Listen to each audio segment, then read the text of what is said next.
Regular Sneak Previews viewers know that every week we pick the Dogs of the Week, and a few months ago we did a special program where we picked the worst movies of the year, the Dogs of the Year. Now, these were not just routinely bad movies. No, these were movies that leaped off the screen and made us feel miserable for days on end, even after we left the theater. They were real bad. Well, April is the cruelest month, and some of these films are still in the theater. So as a public service, we thought we'd remind you of the Dogs of the Year, and be warned, they might turn up again.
Spread the news that he is back to help the helpless, to befriend the friendless, and to defeat the defeatless.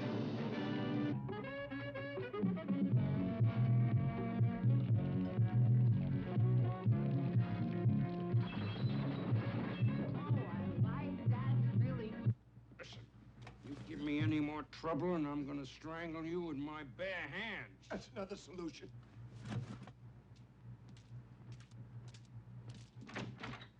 You're making it very difficult for me to like you. Oh, brother, what a bunch of dogs. And dogs is the subject of this special sneak previews, the cinematic canines of the year, the Dogs of 1981, the year's worst movies, as picked by me and by Roger Ebert, film critic of the Chicago Sun-Times. And across the aisle from me is Gene Siskel, film critic of the Chicago Tribune. And you know, if anything, it's harder to choose the year's worst films than the year's best films, because you have so many more films to choose from. What we've done, though, is set up some ground rules. Instead of simply taking a cross-section of mad slasher movies and kung fu retreads, we've chosen movies that at least had some pretense of serious ambition. Movies that were supposed to be good, but weren't. Movies that had big stars playing below their games, and movies that were rip-offs, remakes, or sequels designed to cash in on somebody else's inspirations. So they're not only bad movies, they're also really disappointing ones. And now, Gene, you get first pick. Okay, well, here we go. Sometimes what goes wrong with a movie is something that happens before the first camera ever rolls. That's the casting. And First Monday in October was such a film. Casting Walter Matthau as a Supreme Court justice. That's like asking Pat Boone to play The Godfather. And cast as a right-wing conservative justice, the First Lady on the Supreme Court, Jill Clayburgh. A terrible choice because Clayburgh in the movies is strongly identified as liberal and as a feminist in such films as An Unmarried Woman, Starting Over, and It's My Turn. See if you agree with my opinion of the casting errors in this picture as you watch this scene where Matthau, the liberal judge, debates Clayburgh, the conservative, on the issue of censorship. The people of this country have only one absolute protection against chaos, the law. And you and I were appointed to this court for only one reason, to uphold and sustain that law. Watch out. You can't turn the law into a straitjacket. The law's got to be a suit of clothes a man can wear. It's got to fit easy, be comfortable. Law shouldn't strap a man in at the throat or the brain or the crotch. That's vivid. Do you know what you're doing? You're making Maloney more important than the law. He is more important than the law. This court doesn't try men. We put their trials on trial. That's it. We're constantly examining the witness who isn't there. All we ever get to see are lawyers, cold records, cold briefs. Where's the human being? Where's the pain? We've got to touch flesh. I'll tell you where the pain is. It's in the people who get hurt. The innocent little kid who sits in the dark theater while Maloney's filth pours over him. That's where the pain is. You're on the right track. You're beginning to look at people. And when you let a little more humanity into your thinking, you might make a damn good justice. Sure. Well, I happen to have seen this play on stage with Henry Fonda and Eva Marie Saint in the same roles. Henry Fonda, a Supreme Court justice? You bet. Eva Marie Saint, who I hadn't seen in years, she was believable. But Matthau and Kleberg, no way. Matthau turned this picture into the Supreme Court of comedy, a terrible film. Also an inexplicable film. Once they had the situation, which is to say the liberal old guy Matthau and the conservative young woman Kleberg, apparently they thought the situation and the confrontation was enough. They didn't add a plot. What was the movie about? What was the action in the film? I was never sure. How about a Supreme Court movie where no decisions are reached? Terrific, yeah. This film failed at every single level. At another point, Matthau's wife walks out on him and leaves. That's it. I wish we could have done that. Great. My first, my first dog is Hardly Working, starring Jerry Lewis. And Jerry Lewis was the king of comedy at the American box office at one time, and in France, he's still considered to be one of the greatest American film directors of all time. But after a string of flops, he didn't work much in the movies in the last decade. In fact, he didn't work at all. So there was a certain amount of anticipation surrounding the release of Hardly Working. People want to know, is Jerry Lewis back in form? And the answer was, well, let me put it this way. Hardly Working is one of the worst, most incompetent, most chaotically constructed comedies that I've ever seen. Jerry plays a chronic loser who's always out of work till he finally gets a job as a gas station attendant. Would you check the water, please? Yes, ma'am.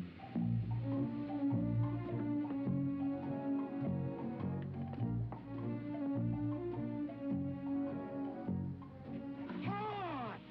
Oh, hot! Oh, hot!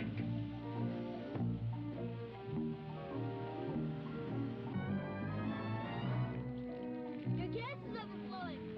Yeah, right, okay. Hold it, please.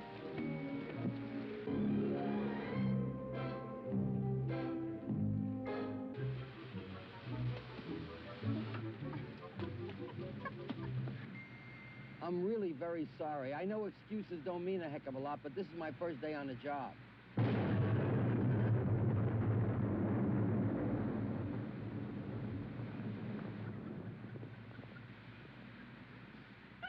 Where are you working tomorrow?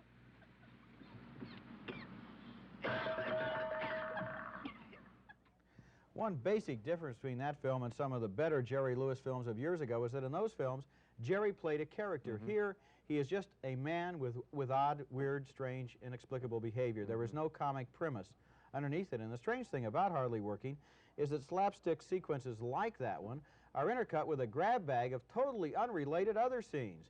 Tear-jerking soap opera scenes, scenes where Jerry carries on endless conversations with himself in drag, scenes where Jerry exploits offensive old stereotypes about Orientals, scenes that seem to find themselves in the same movie almost by accident. Hardly Working not only wasn't funny, it was acutely unpleasant to sit through. I agree with you completely, and I'll add one other problem the film had. The old Jerry Lewis films had Dean Martin, and they were a great pair. In this film, Jerry tries to play both the schnook, the jerk, and the romantic lead, the same character. It's a split personality. He's playing both sides of the script. So now here's the most amazing thing. I saw this film a year ago in France, and what they say is true. An audience of Jerry files, right? Yes, French. They loved it. They were laughing hysterically. I'm sitting there, dead silent. And then I saw it again here in this country. Awful. Maybe the subtitles are funny in No, French. it's not that. I think it may be just a thing that they think is supposed to be funny. I don't know how to explain it. All I know is that this is a horrible film. Okay. Many of the films that stunk up the year involved big-name stars. And what were stars doing in all these lousy movies? Well, not much more than collecting a big paycheck. Let's take a brief look now at 3 such dogs of the year, beginning with Chevy Chase and Carrie Fisher in Under the Rainbow, a screwball comedy about some craziness during the filming of The Wizard of Oz. Here's a sniggering love scene in which Chase corners Fisher in a hotel room. He's a private detective. She's the film's casting director.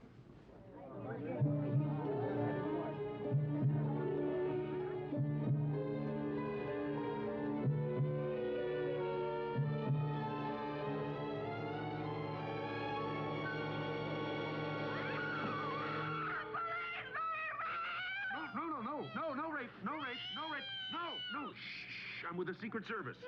Secret Service? Do you understand? You do? Good. You promise you won't scream? Good. Secret Service, huh? Oh, yes. Yeah, look. Let's calm down, see? Look. Bruce Thorpe, United States Secret Service. Okay? And I suppose that's your gun, huh? Oh, no, I wear a shoulder holster. Two other big stars in the pathetic comedy were Carol Burnett and Alan Arkin in Chu Chu and the Philly Flash. By the way, I don't see no audience. Want my watch? Certainly do not. Now, will you beat it? Don't start with me, lady. I had enough of that already today. This ain't your property. How about watch? Nice watch?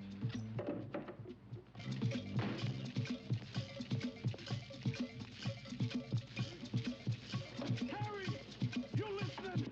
When I get you, I'm gonna fix you good. You hear me?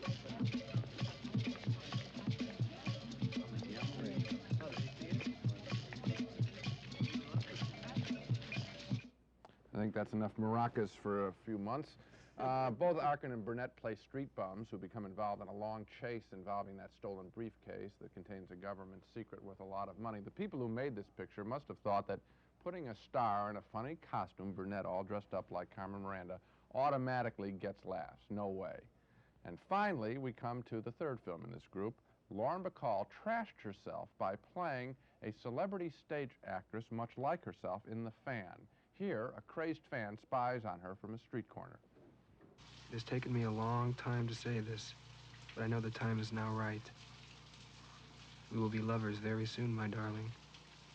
And believe me, I have all the necessary equipment to make you very, very happy.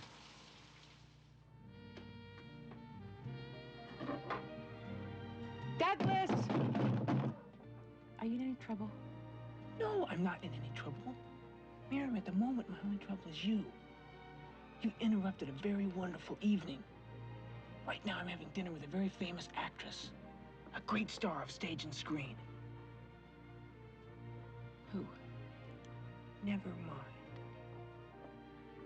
Look, Doug, it was one thing when we were kids to dress up and collect stuff and pretend. But when you grow up, you gotta face the world like... Douglas. This is nothing but a mad slasher movie with some famous people in it. Why do stars like Lauren Bacall make bad movies like this when most of us believe that stars can make anything they want? Well, sometimes an agent pushes the star into just the best paying role available. Also, sometimes actors, when they become stars, only seem to want to get involved in films that show off their star qualities, make them the centerpiece of the film, and they don't want to be just one ingredient in a larger story. So, 3 lousy star-filled films this year under the rainbow, Chu Chu and the Philly Flash, and The Fan. And we have such expectations when we go to those films. We say, hey, these names indicate the film probably has some class. So we walk in, we're all the more disappointed. Another trend that wasn't exactly new this year was the compulsion to produce remakes, retreads, and sequels to any movie that even did remotely well at the box office. The biggest of those disappointments is my next film, Halloween 2, which was a sequel to John Carpenter's very good 1979 horror film. The original inspired a wave of awful, mad slasher movies, including its own awful sequel. This movie ripped itself off. Halloween 2 was just another slasher movie with the same scene being repeated in endless variations. That basic slasher scene where the victim creeps around in danger before the killer leaps out at him, or more often leaps out at her.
Just total exploitation. That was Jamie Lee Curtis as the girl in danger. In the original Halloween, Curtis was a competent, sensible young woman tried to defend herself and outthink the killer monster. But in Halloween 2, she's just another screamer, just another helpless young lady left to crawl around parking lots in a series of inflamed, sadistic fantasies. Of all the movies that ripped off the original Halloween, the biggest ripoff was Halloween 2. You would think that people who had been associated with a hit would want to try and top themselves. I mean, that would be the challenge, wouldn't it be? Either not attempt a sequel or try and do something better. All they do here, though, is repeat themselves. So like you say, you would think so. No pride. Okay, now we get closer to that magic moment when I'll be picking my worst film of the year. This one came close. It's the Cannonball Run, a miserable Burt Reynolds chase picture about a bunch of loonies in a high-speed cross-country car race. Now, what was wrong with the film? Not the cars. They were just fine. They went real fast. No, what was wrong was the actors. The film was filled with old performers reworking tired old gags. You want some examples? Well, how about Peter Fonda, Dean Martin, Sammy Davis Jr., and Roger Moore? He looks like Gregory Peck in a blue flannel suit.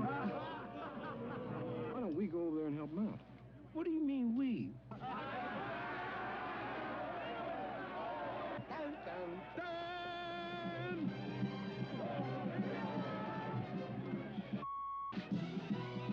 Well, shall we join the fracas? Need some help, Father? Give me some money! Step back, my dear. I must warn you, I'm Roger Moore. Who? Roger Moore. Again, I think this is like Chu Chu and the Philly Flash, where the filmmakers, in this case, director Hal Needham, who's Burt Reynolds' good friend, simply thought that anything that the actors did was funny. I disagree. Sammy Davis Jr. and Dean Martin in Ocean's 11, they were funny, but that was more than 20 years ago. These men are not intrinsically funny anymore. There's something else that's not intrinsically funny in a Hal Needham movie, and that is a chase scene and a car crash. Yes. In one of his movies, he had 50 squad cars running into 50 semi-trailer trucks, and it was not funny. It was just a gargantuan, dumb event. Yeah. He doesn't seem to realize that destroying cars and running them around at 100 miles is not funny. It has to be a plot. There have to be characters. I agree. Yeah. Well, we've covered old gags, remakes, and sequels, and now how about resurrected characters in recycled genres?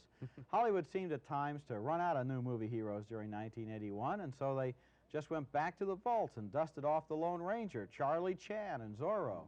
Reliable old heroes, they put them in new movie productions. Let's start with a look at the durable and dependable masked rider of the plains and his faithful Indian companion. The movie was called The Legend of the Lone Ranger. Try this. A silver bullet. It's more accurate.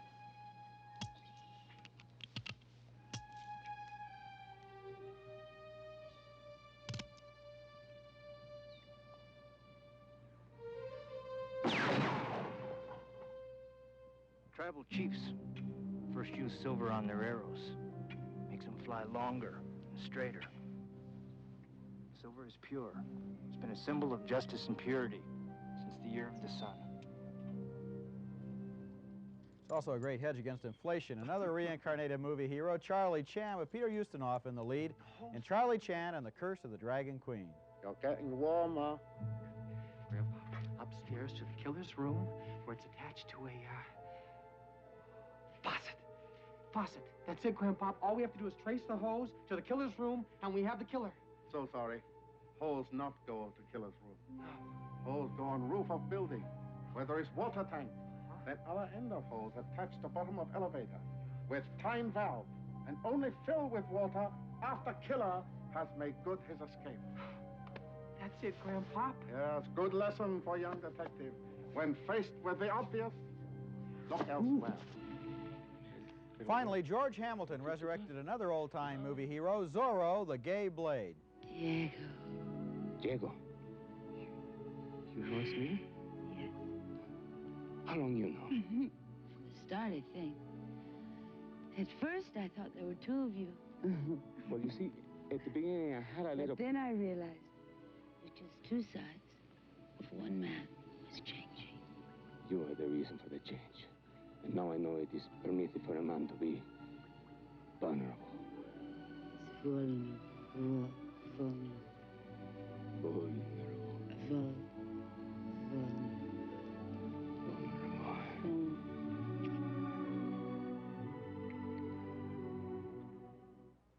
Lone Ranger, Charlie Chan, and Zorro. Those names used to kind of guarantee entertainment when I was a kid, but those three 1981 movies didn't have the magic of the originals.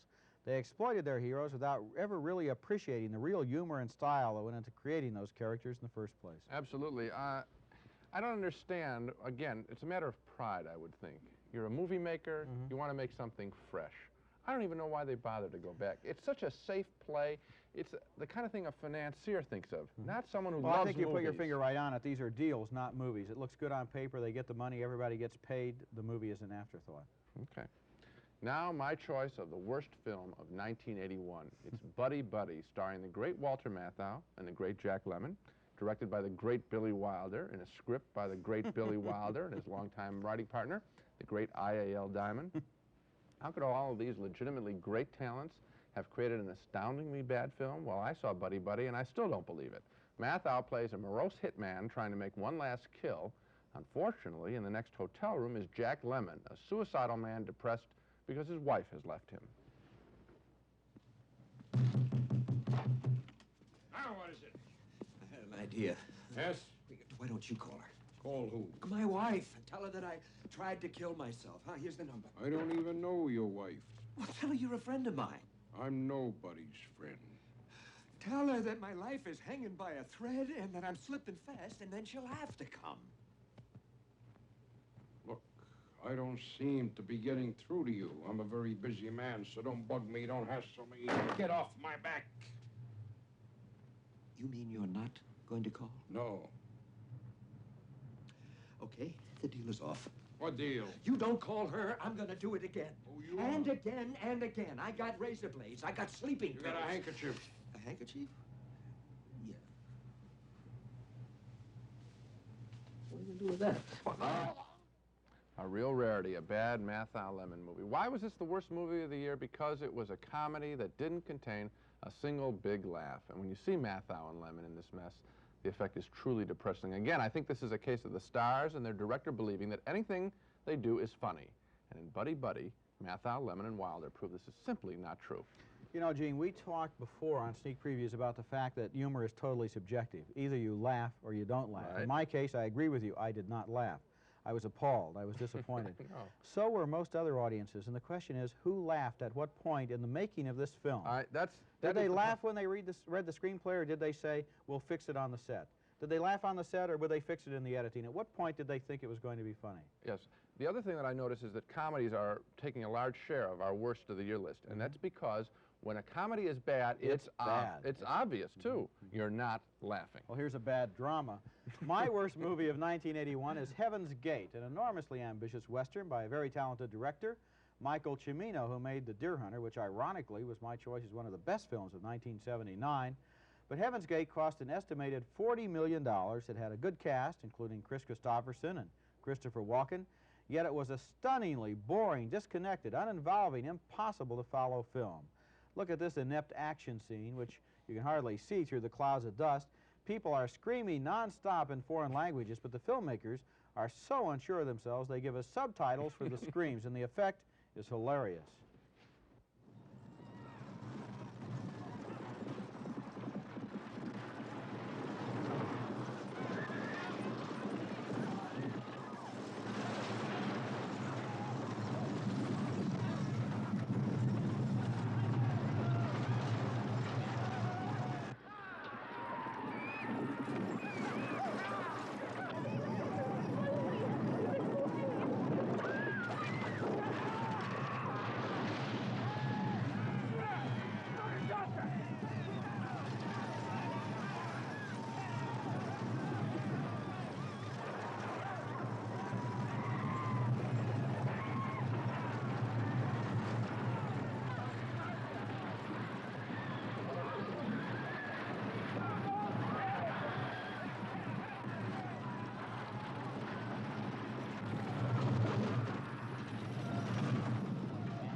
I'm sure that exactly what she was saying was, I'm so frightened, George. Yeah, help me. Help me, the subtitle of the year. Yeah. Let me explain why I'm choosing Heaven's Gate as the year's worst film. Now, it's not because it was objectively worse than, say, Hardly Working.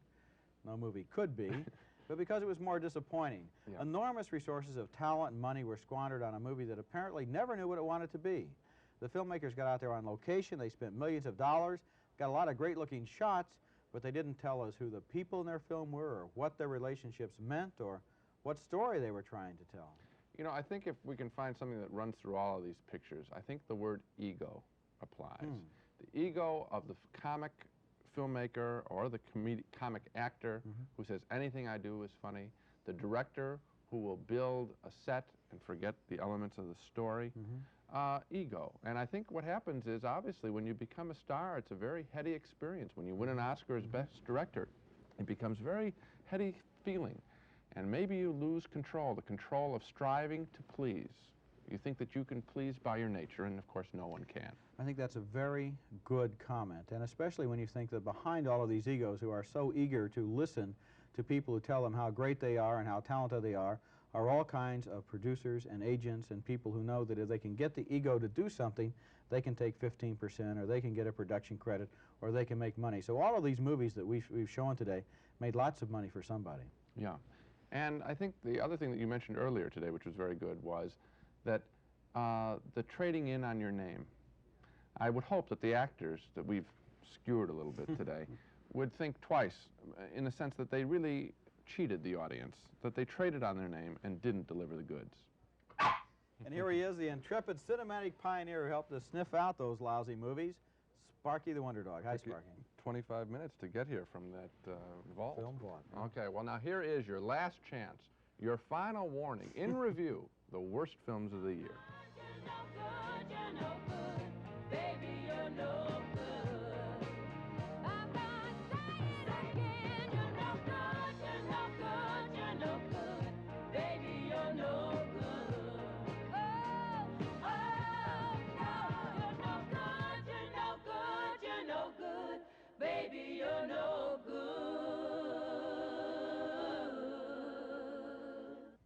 Dogs of 1981, they may come back, so be on the lookout. And you know, it looks like a good job being a movie critic and getting to see all those movies, but on the other hand, the problem is, as a movie critic, you also have to see all those movies.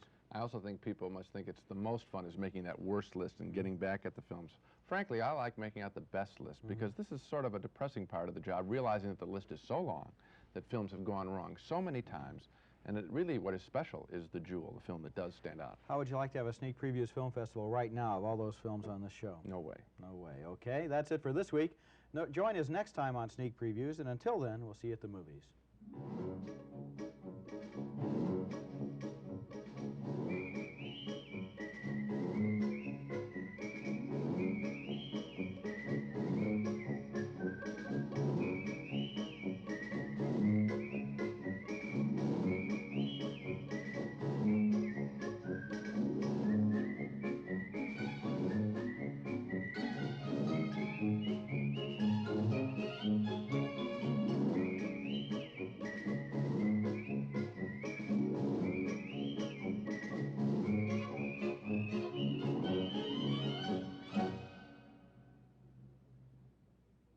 Funding for Sneak Previews was provided by this station and by other public television stations.